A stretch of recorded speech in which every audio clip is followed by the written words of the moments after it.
ರಾಜ ಭೋಜನ ಆಸ್ಥಾನದಲ್ಲಿ ರಾಜನಿಗೆ ಈ ರಾಜಪುರೋಹಿತರು ಮಂತ್ರಿಗಳಿಗೆ ಪ್ರಶ್ನೆಗಳನ್ನು ಕೇಳಿ ಸಿಲುಕೆ ಹಾಕಿಸುವಂಥ ಚಟ. ಒಂದು ದಿವಸ ತನ್ನ ಆಸ್ಥಾನದಲ್ಲಿ ರಾಜಪುರೋಹಿತರಿಗೆ ಒಂದು ಪ್ರಶ್ನೆಯನ್ನು ಕೇಳ್ತಾನೆ ರಾಜ ಭೋಜ. ಕೇಳ್ತಾನೆ, ಅತ್ಯಂತ ಆಳವಾದಂಥ ಕೂಪ ಯಾವುದು? ಹೀಗೆ ಇದ್ದಂಥ ರಾಜಪುರೋಹಿತನಿಗೆ ದೊಡ್ಡ ಒಗಟಾಗಿ ಬಿಡುತ್ತೆ ಅದು. ಅತ್ಯಂತ ಆಳವಾದ ಕೂಪ ಅಂದ್ರೆ ನೋಡೋದು ಹೇಗೆ, ಹುಡುಕೋದು ಹೇಗೆ, ಹೇಳೋದು ಹೇಗೆ? ರಾಜ ಹೇಳ್ತಾನೆ, ನಿನಗೆ 7 ದಿವಸದ ಸಮಯ ಕೊಟ್ಟಿದ್ದೀನಿ. 7 ದಿವಸದ ಒಳಗಾಗಿ ಆಳವಾದ ಕೂಪ ಯಾವುದು ಅಂತ ಹೇಳಲಿಲ್ಲ ಅಂದರೆ ನಿನಗೆ ಇಷ್ಟು ದಿವಸ ನೀಡಿದಂಥ ಎಲ್ಲ ಮರ್ಯಾದೆ, ನಿನಗೆ ನೀಡಿದಂಥ ಎಲ್ಲ ಬಳವಳಿ ಎಲ್ಲವನ್ನು ವಾಪಸ್ ಕಿತ್ಕೊಂಡು ನಿನ್ನನ್ನು ಆಸ್ಥಾನದಿಂದ ಹೊರಗಡೆ ಹಾಕ್ತೇನೆ, ರಾಜ್ಯದಿಂದ ಓಡಿಸ್ತೇನೆ ಅಂತ ಹೇಳ್ಬೋದು. ರಾಜಪುರೋಹಿತನಿಗೆ ಭಾಳ ದೊಡ್ಡ ಸಂದಿಗ್ಧತೆ ತಲೆದೋರಿಬಿಡ್ತದೆ. ಆತ ಪ್ರತಿ ದಿವಸ ರಾತ್ರಿಯೆಲ್ಲ ನಿದ್ದೆಗೆಟ್ಟ ಆಲೋಚನೆ ಮಾಡ್ತಾನೆ. ಇದಕ್ಕೆ ಯಾವುದೇ ರೀತಿಯ ಪರಿಹಾರ ಸಿಗೋದಿಲ್ಲ. 6 ದಿನಗಳು ಕಳೆದು ಬಿಡ್ತವೆ. 7ನೇ ದಿವಸ ಇನ್ನೇನು ರಾಜ್ಯವನ್ನು ಬಿಡಬೇಕು, ಎಲ್ಲ ಕಿತ್ಕೋತಾನೆ ನನ್ನ ರಾಜ, ಅವಮಾನ ಬೇರೆ ಆಗುತ್ತೆ ಅಂಥೇಳಿ ಹೋಗಿ ಕಾಡಿನಲ್ಲಿ ಹೋಗಿ ಒಂದು ಮರದ ಕೆಳಗೆ ಕೂತಿರ್ತಾನೆ. ಎದುರುಗಡೆ ಒಬ್ಬ ಕುರಿ ಕಾಯೋನು ಹೋಗ್ತಾ ಇರ್ತಾನೆ, ಕುರುಬ. ಈತ ಮ್ಲಾನವದನ್ನು ಕೂತಿರೋದನ್ನು ನೋಡಿ ಆತ ಕೇಳ್ತಾನೆ, ಕುರುಬ, ಏನು, ಯಾಕೆ ಈ ರೀತಿ ಇದ್ದೀರಿ ರಾಜಪುರೋಹಿತರು, ಏನಾಯಿತು, ಏನು ಸಮಸ್ಯೆ? ನನ್ನ ಸಮಸ್ಯೆ ನೀನೇನು ಪರಿಹಾರ ಮಾಡ್ತೀವಿ, ಹೋಗ ಅಂತ ಬೈತಾನೆ. ಇಲ್ಲ ಹೇಳಿ, ಏನಿದ್ರು ಹೇಳಿ, ನಾನು ಹೇಳ್ತೀನಿ. ಇಲ್ಲ, ನನಗೆ ರಾಜ ಒಂದು ಪ್ರಶ್ನೆ ಕೇಳಿದಾನೆ, ಅದಕ್ಕೆ ಪರಿಹಾರ ಬೇಕು ಅಂತ. ಪ್ರಶ್ನೆ ಏನು ಅಂತ ಹೇಳ್ತಾರೆ. ಅಯ್ಯೋ, ಇಷ್ಟು ಸಣ್ಣ ಸಮಸ್ಯೆಗೆ ಇಷ್ಟೆಲ್ಲ ಸಮಸ್ಯೆ ಮಾಡ್ಕೊಂಡಿದ್ದಾರಲ್ಲ, ಇದು ಯಾವ ಸೀಮೆ ಪ್ರಶ್ನೆ ಸ್ವಾಮಿ, ನನ್ನ ಹತ್ರ ಇದಕ್ಕೆ ಉತ್ತರ ಇದೆ, ಹೇಳ. ಹಾಗಾದರೆ ಇದು ಬೇಡ, ಇನ್ನೊಂದು ಇದಕ್ಕಿಂತ ಅದ್ಭುತವಾದದ್ದನ್ನು ಹೇಳ್ತೀನಿ ಕೇಳಿ. ನೀವೀಗ ರಾಜಭೋಜನ ಬಗ್ಗೆ ಇಷ್ಟೆಲ್ಲ ಮಾತಾಡ್ತಾ ಇದ್ದೀರಲ್ಲ, ಇಂಥ 10 ರಾಜಭೋಜರನ್ನು ತಯಾರಿ ಮಾಡುವಂಥ ಶಕ್ತಿ ಇರುವಂಥ ಒಂದು ಮಾಯದ ಮಾಣಿಕ್ಯ ನನ್ನ ಹತ್ರ ಇದೆ. ಆ ಮಾಣಿಕ್ಯವನ್ನು ನಾನು ನಿಮ್ಗೆ ಕೊಡ್ತೀನಿ, ಇದ್ರ ಬಗ್ಗೆ ಯೋಚನೆನೇ ಮಾಡಿಬಿಡಿ. ಖುಷಿಯಾಗ್ಬಿಡ್ತಾನೆ ರಾಜಪುರೋಹಿತ.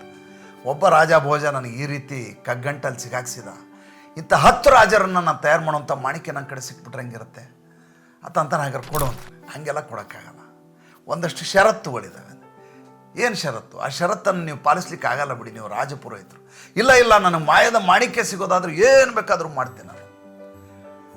ಈತ ನಮ್ಮ ಕುರಿ ಹಾಲು ಕುಡಿಬೋದು, ಆಯಿತು ಕುಡಿತೀನಿ ಅಂತ.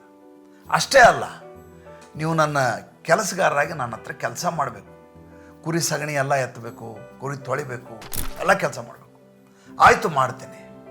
ಅಷ್ಟೇ ಅಲ್ಲ, ನಾನು ಊರಿನ ಮಧ್ಯದಲ್ಲಿ ನಿಮಗೆ ಬಾಯಿಗೆ ಬಂದ ಹಾಗೆ ಬೈಕೊಂಡು ನನ್ನ ಚಪ್ಪಲಿಯಿಂದ ನಿಮ್ಗೆ ಹೊಡಿತೀನಿ, ನಾನು ಹೊಡ್ಸ್ಕೋತೀರಾ? ಒಂದು ಕ್ಷಣ ಆಲೋಚನೆ ಮಾಡ್ತಾನೆ ರಾಜಪುರೋಹಿತ. ನನಗೆ ಒಂದು ಮಾಯದ ಮಾಣಿಕ್ಯ ಸಿಗೋದಾದರೆ ಈತ 4 ಜನರಿದ್ರು ಒಂದ್ಸಲ ಚಪ್ಪಲಿ ಹೊಡೆದ್ರೆ ಏನು ಆಗ್ತಾ ಇದೆ? ಆಯಿತು, ಪರವಾಗಿಲ್ಲ, ಹೊಡಿತೀನಿ. ಇಷ್ಟಕ್ಕೆ ಮುಗಿಯೋದಿಲ್ಲ. ಆತ ಇನ್ನೊಂದು ಹೇಳ್ತಾನೆ, ಆಯಿತು, ನಿಮಗೆ ಮಾಯದ ಮಾಣಿಕ್ಯ ಕೊಡಲಿಕ್ಕೆ ಇಷ್ಟು ಷರತ್ತುಗಳಾಯಿತು, ಒಂದೇ ಒಂದು ಕಡೆ ಷರತ್ತಿದೆ, ಅದನ್ನು ನೀವು ಒಪ್ಕೊಳ್ಳೋದಾದರೆ ಕೊಟ್ಬಿಡ್ತೀನಿ. ಏನು?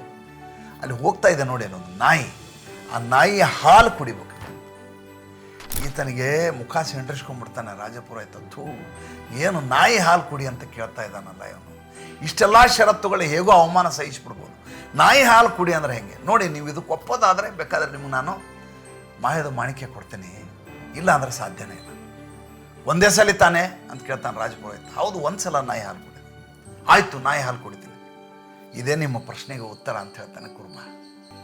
ನೋಡಿ, ಒಂದು ಮಾಯದ ಮಾಣಿಕ್ಯ ಸಿಗೋದಾದರೆ ನೀವು ಕುರಿ ಹಾಲು ಕುಡಿಲಿಕ್ಕೆ ಸಿದ್ಧರಾಗ್ತೀರಿ, ಒಬ್ಬ ಕೆಲಸಗಾರ ಕಡೆ ಹೊಡೆಸ್ಕೊಳಿಕ್ಕೆ ತಯಾರಾಗ್ತೀರಿ, ಚಪ್ಪಲಿ ಏಟ್ ತಿನ್ಲಿಕ್ಕೆ ರೆಡಿ ಆಗ್ತೀರಿ ಜನರ ಮಧ್ಯೆ, ನಾಯಿ ಹಾಲು ಕುಡಿಲಿಕ್ಕೆ ತಯಾರಾಗ್ತೀರಿ.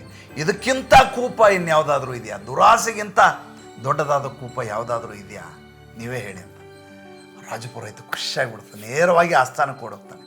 ಆಸ್ಥಾನಕ್ಕೆ ಹೋಗಿ, ಸ್ವಾಮಿ, ಉತ್ತರ ಸಿಕ್ತು ನನಗೆ, ಹೇಳಯ್ಯ ಅಂತಾರೆ.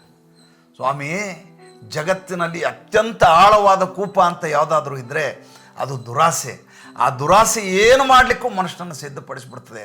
ಅದಕ್ಕಿಂತ ಆಳವಾದ ಕೂಪ ಇನ್ನೊಂದಿರ್ಲಿಕ್ಕೆ ಸಾಧ್ಯವೇ ಇಲ್ಲ ಅಂತ ರಾಜ ಹಸನ್ಮುಖಿಯಾಗಿ ಸಂತುಷ್ಟನಾಗಿ ತನ್ನ ಕೊರಳಲ್ಲಿರುವಂಥ ಕಂಠಿ ಹಾರವನ್ನು ರಾಜಪುರೋಹಿತನಿಗೆ ಹಾಕ್ತಾನೆ.